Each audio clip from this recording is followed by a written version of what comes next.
Come on, hey. Yeah. I'm so happy to be here, and I'm so happy to be here, and I'm so happy to be here with you all, with you all, Do you know? Hey, come on, yeah, let's get it. J'espère que tu vas bien. Donc si tu as remarqué, il y a un nouveau générique pour cette chaîne.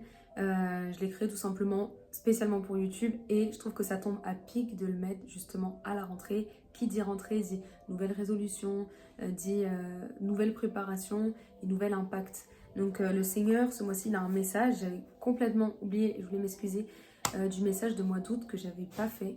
Voilà, donc j'ai complètement oublié, mais j'avais un peu mis de contenu. Donc on va dire que ça a pu un peu compenser. Mais voilà, en tout cas là, je suis de retour en septembre pour le message du mois. Et le Seigneur, il m'avait donné vraiment 2 passages et des points qu'on a déjà entendus, mais qui sont vraiment importants pour fortifier notre foi. Amen. Donc on va aller dans Éphésiens 6. Si tu n'as jamais lu Éphésiens 6, alors vraiment, voilà, il faut vraiment t'y mettre parce que c'est vraiment un passage qui est clé pour les chrétiens. Et le Seigneur, en fait, a décrit dans ce passage l'armure du chrétien. Donc c'est important vraiment de pouvoir connaître ce passage. Donc on est au chapitre 6.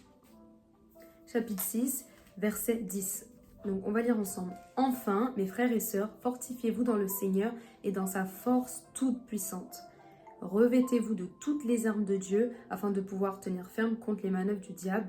En effet, ce n'est pas contre l'homme que nous avons à lutter, mais contre les puissances, contre les autorités, contre les souverains de ce monde de ténèbres, contre les esprits du mal dans les lieux célestes. Et là vient en fait la couverture spirituelle qui va nous accompagner. C'est pourquoi prenez toutes les armes de Dieu afin de pouvoir résister dans le jour mauvais et tenir ferme après avoir tout surmonté. Tenez donc ferme, ayez autour de votre taille la vérité en guise de ceinture, enfilez la cuirasse de la justice, mettez comme chaussure à vos pieds le zèle pour annoncer l'évangile de paix, prenez en toutes circonstances le bouclier de la foi avec lequel vous pourrez éteindre toutes les flèches enflammées du mal. Faites aussi bon accueil au casque du salut et à l'épée de l'esprit, c'est-à-dire la parole de Dieu. Faites en tout temps, par l'Esprit, toutes sortes de prières et de supplications. Veillez à cela avec une entière persévérance et en priant pour tous les saints. Amen. Donc ce passage, vraiment c'est un passage sur lequel tu peux te baser. Si tu es enfant de Dieu, que tu sois nouveau dans la foi chrétienne ou que tu sois un peu plus ancien dans la foi chrétienne, tu dois vraiment mémoriser ce passage. Tu dois te dire que voilà, le salut, c'est au niveau de l'esprit et ça se cultive par la parole de Dieu. Parce que l'épée de l'esprit, on dit que c'est la parole de Dieu. La parole de Dieu agit où? Elle agit dans notre cœur, donc dans notre mentalité, elle vient nous transformer. Donc c'est pour ça que si on veut demeurer dans le salut, vraiment la parole, ça doit être lu de manière quotidienne. Le bouclier de la foi, ça c'est indispensable. Sans foi, on n'est pas sauvé et on ne peut pas marcher avec le Seigneur. Sans foi, comment va-t-on obéir? Sans foi, comment va-t-on lutter contre la tentation? Voilà. Et la vérité c'est la base. Jésus-Christ est la vérité, le chemin et la vie. Et la justice, c'est ce à quoi Dieu nous appelle. Il nous appelle à vivre dans la justice. Et les chaussures pour annoncer l'évangile de paix. Chaussures qui représentent en fait le zèle. Donc ça, ce passage, vraiment, il nous parle de l'armure du chrétien. Et il y a aussi une notion que je voudrais soulever ici, c'est l'idée de promesse. Donc Dieu a des promesses pour nous, sachant qu'on est à la moitié de l'année 2024. Le Seigneur nous appelle vraiment à être des enfants de Dieu qui se soumettent au Père ou qui se soumettent aux parents, qui se soumettent dans leur église. Bien sûr, on ne parle pas ici d'abus, parce qu'il y a des personnes, quand ils ont reçu une autorité, que ce soit les parents, que ce soit les pasteurs, peuvent avoir des abus ou des comportements qui ne sont pas normaux. Mais on parle d'une soumission, en tout cas, où le Saint-Esprit te m'accorde de respecter, d'honorer. C'est-à-dire de ne pas rendre le mal pour le mal finalement. Mais ça ne veut pas dire que s'il y avait eu des abus ou des choses qui n'étaient pas correctes, en fait, tu dois dire oui et amen. Non. Tu peux parler avec douceur et avec amour. Quand on le fait vraiment, ça transforme les choses. Voilà. Donc, les promesses. Ça, c'est encore dans Éphésiens 6, mais c'est un peu plus haut. Donc, c'est au tout début du chapitre. Enfants, obéissez à vos parents dans le Seigneur, car cela est juste. Honore ton père et ta mère, c'est le premier commandement accompagné d'une promesse afin que tu sois heureux et que tu vives longtemps sur la terre. Quant à vous, pères, n'irritez pas vos enfants, mais élevez-les en leur donnant une éducation et des avertissements qui viennent du Seigneur. Esclaves, obéissez à vos maîtres terrestres avec crainte et profond respect, avec sincérité de cœur comme à Christ. Ne le faites pas seulement sous leurs yeux, comme le feraient des êtres désireux de plaire aux hommes, mais obéissez comme des serviteurs de Christ qui font de tout leur cœur la volonté de Dieu. Servez-la avec bonne volonté, comme si vous serviez le Seigneur et non des hommes, sachant que chacun, esclave ou homme libre, recevra du Seigneur le bien qu'il aura lui-même fait. Quant à vous, maîtres, agissez de même envers eux et abstenez-vous de menaces, sachant que le maître et le vôtre est dans le ciel et que devant lui, il n'y a pas de favoritisme. Donc voilà, c'est le passage d'Éphésiens, parce que si vraiment on veut comprendre en fait la notion de promesse, on en a une déjà qui est dans la parole, c'est le fait d'honorer les parents, de les respecter, d'obéir. En fait, ça produit une bénédiction, ça produit en fait une percée. Et c'est là où le Seigneur veut peut-être parler à quelqu'un en te disant que est-ce que tu as honoré en fait les personnes qui étaient autour de toi? Souvent on va confondre honorer et en même temps se taire. Honorer, ça ne veut pas dire que la personne doit t'abuser, mal te parler, voilà, être irrespectueux.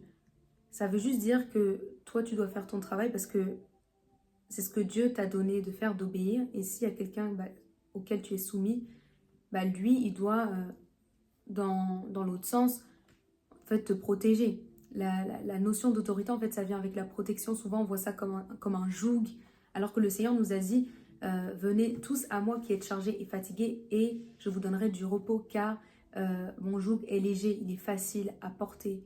Amen. Cette notion voilà, de promesse, elle vient avec la soumission à la parole de Dieu, la soumission aux parents, comme on l'a vu dans le passage. Et il y a des personnes, comme je disais, ça vous parle, ce message, parce que justement, Dieu a proclamé des promesses sur votre vie. Vous avez entendu Dieu vous parler, ou vous l'avez vu dans un rêve, ou quelqu'un est venu vous dire une parole, ou à l'église même, ça s'est manifesté. En tout cas, le Seigneur n'en a pas fini avec toi. C'est tout ce que je peux t'assurer, c'est que vraiment, il t'a conduit jusque-là, et c'est pour t'amener vraiment plus loin. C'est pour t'amener au-delà de ce que toi-même tu pouvais imaginer. Et il compte sur ta collaboration pour pouvoir aller dans cette promesse. Vous savez, les promesses, on les reçoit par la foi, par la persévérance, par la détermination, par la motivation. Et c'est pour ça que l'armure du chrétien, finalement, elle nous aide à rentrer dans les promesses de Dieu. Donc, on va aller dans Ésaïe 66, 2. C'est l'autre passage que le Seigneur m'avait donné.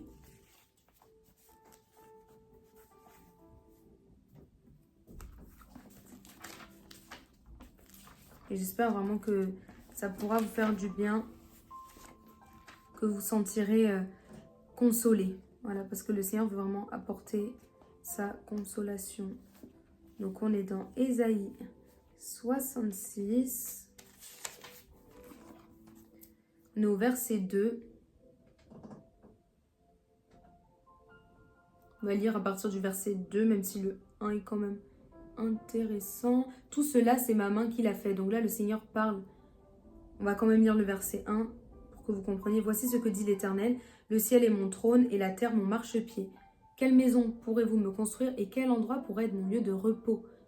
Donc là, il y a l'idée de repos. Amen. Tout cela, c'est ma main qui l'a fait. Et tout a alors reçu l'existence.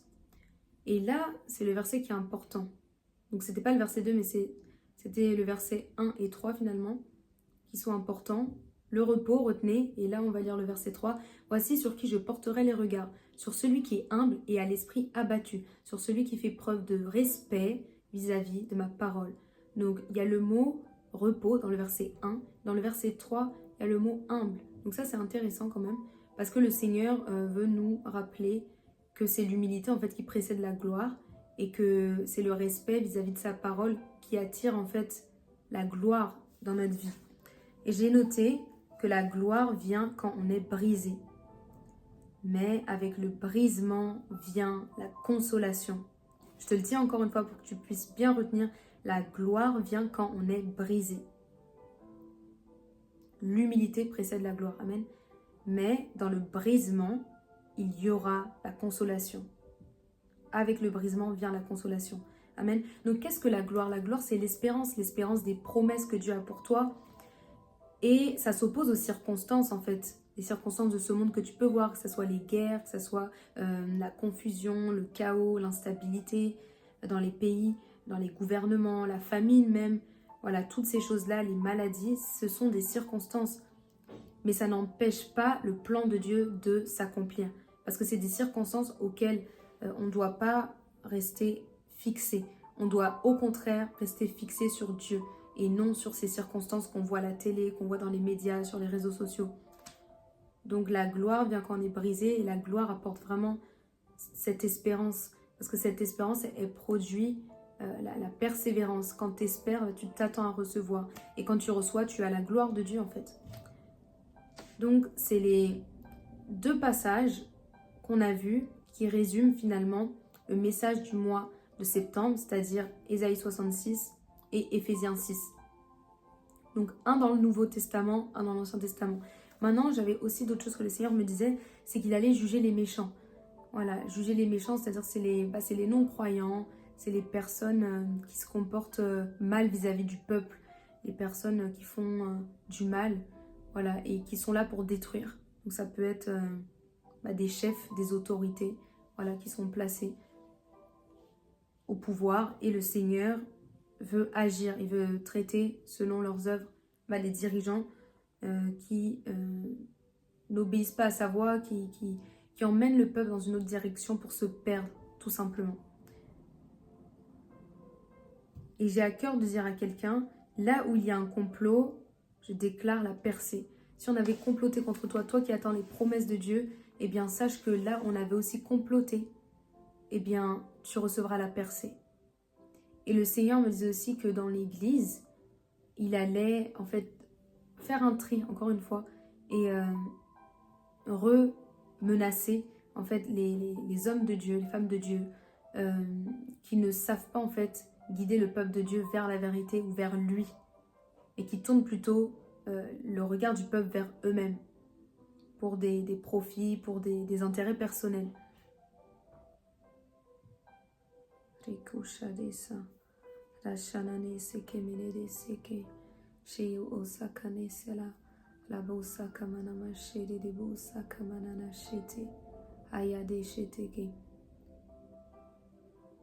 Et je me rappelle avoir déjà averti sur une vidéo par rapport à un homme de Dieu. Et je sais que le Seigneur tient une épée dans sa main. Et il est prêt à frapper pas simplement cette personne, mais d'autres personnes en fait qui agissent pas pour le bien du peuple de Dieu, mais qui mêlent en fait le vrai et le faux. Ça peut être dans n'importe quel pays, aux États-Unis, en France, l'Europe, un peu partout, même en Afrique. Les leaders spirituels, on va dire, qui ne marchent pas selon le cœur du Seigneur, en fait. Ils vont être châtiés. Et le Seigneur, vraiment, veut rendre à chacun selon ses œuvres, encore une fois. Parce qu'il va commencer par son église. J'ai parlé des méchants, donc des personnes qui sont non-croyantes, des païens. Mais il va d'abord commencer dans son église, le Seigneur. Ça se passera sûrement en même temps, mais le Seigneur commence par son église. C'est pour ça qu'on a déjà vu des scandales avant la moitié de 2024 dans certaines églises, etc. Il y aura des gens, comme je l'avais dit sur Instagram en 2023, des gens qui quitteront les églises. Il y a des pasteurs qui seront frappés de folie. Voilà. Il y a plein de choses qui arrivent. Comprendra qui pourra et croira qui voudra. Parce que c'est pas des lol, c'est pas des blagues. Le Seigneur tient vraiment une épée dans sa main. Voilà. Et c'est pour vraiment corriger. Corriger parce que si on est mal guidé, on va mal vivre et on va mal guider les autres. Et le Seigneur veut épargner des souffrances à son peuple. Donc je vais prier juste pour terminer ce message du mois de septembre. Je vais prier pour votre rentrée. Je vais prier pour ceux qui vont en cours, ceux qui vont au travail, ceux qui cherchent travail, études, alternance. Que le Seigneur pourvoie à vos besoins. Amen. Donc merci Seigneur, merci Saint-Esprit pour cette vidéo. Je sais que tu vas pouvoir toucher des cœurs au travers de ce que j'ai dit. Ce qui est sorti de ma bouche n'était pas venu par moi-même, par mes propres forces, mais ça a été inspiré par toi, par ton Esprit Saint. Donc je prie Seigneur que les personnes qui témoigneront dans les commentaires puissent vraiment bénir le nom du Seigneur et témoigner dans leur vie, autour d'eux, de ce que tu auras provoqué en eux, dans leur cœur, dans leur manière de voir les choses, voilà, qu'ils puissent être utilisés du coup pour évangéliser au travers des témoignages qu'ils pourront donner. Parce que tu auras agi Seigneur, parce que les choses que tu auras promis, tu les auras accomplies Seigneur. Je sais que nous nous retrouverons dans un mois, si Dieu le veut, bien sûr, pour la vidéo du mois d'octobre. Et je prie que d'ici là, les personnes qui souffrent de maladies soient délivrées, soient guéries au nom de Jésus. Toutes les personnes qui souffraient de maux dans leur corps, qui étaient attaquées spirituellement, qui n'en pouvaient plus, qui avaient une marche spirituelle compliquée, que le Seigneur vous délivre maintenant au nom de Jésus. Que la foi s'empare dans vos cœurs et que le Saint-Esprit vous touche. Que le Saint-Esprit vous touche, que le Saint-Esprit vous guérisse, vous restaure. Je prie pour les personnes, papa, qui cherchent du travail, des études, des alternances, qu'ils puissent trouver, Seigneur, ce qu'ils cherchent. Donne-leur ce dont ils ont besoin, Seigneur, pourvoie à tous leurs besoins, qu'ils puissent pas se retrouver à l'écart, mais qu'ils puissent être la tête et non la queue. Qu'ils puissent régner, Seigneur, dominer au nom de Jésus. Que ta volonté soit faite. Que ton amour, Seigneur, nous encourage à aller de l'avant et à faire ta volonté, Seigneur, afin que ce que nous croyons, Seigneur, nous puissions le voir s'accomplir au nom de Jésus. Que ta volonté soit faite, Seigneur Jésus, sur nous. Que toutes les personnes qui avaient des blocages soient délivrées. Que toutes les personnes qui vivaient des incompréhensions, qui n'étaient pas à leur place, Seigneur, place-les là où il faut. Et ça parle à quelqu'un. Quelqu'un qui doit changer de travail. Tu n'es pas bien là où tu te sens. Tu n'es pas bien là où tu es au travail, tu ne te sens pas bien. Et le Seigneur veut te relocaliser. Il veut te donner un autre lieu pour pouvoir être en paix avec tes collègues, avec ton chef. Que la gloire du Seigneur descende dans vos vies en ce mois de septembre. Que vous puissiez, avec le temps restant, les 6 mois restants avant 2025, oui Seigneur, ça passe tellement vite, qu'il puisse, Seigneur Jésus, t'honorer, te louer, t'adorer, peu importe les circonstances, dans la pauvreté, dans la maladie, dans la faiblesse, dans les ténèbres, dans l'ombre de la vallée de la mort, lorsqu'ils sont près de la mort, lorsqu'ils sont près d'arrêter, de baisser les bras, Seigneur. Qu'ils puissent, Seigneur, s'abandonner à toi, Seigneur, et trouver leur force en toi. Parce que toi seul peux le faire, toi seul sauve, toi seul règne, toi seul a décidé de nous racheter à la croix et toi seul mérite la gloire, toi seul est digne d'être adoré. Au nom de Jésus, Seigneur, je remets toutes les personnes qui sont en train de regarder cette vidéo et que puissent partager, Seigneur, autour d'eux la parole de Dieu. Que ta volonté soit faite, Seigneur. Nous te bénissons au nom de Jésus. Amen. Amen. Donc, merci d'avoir regardé cette vidéo. Si tu l'as aimé, si ça t'a édifié, si ça t'a encouragé, n'hésite pas à liker, à partager, à commenter. Bien sûr, j'aimerais voir vos commentaires concernant ce qui se passe quand vous visionnez les vidéos. Si vous avez des témoignages, n'hésitez pas à les écrire.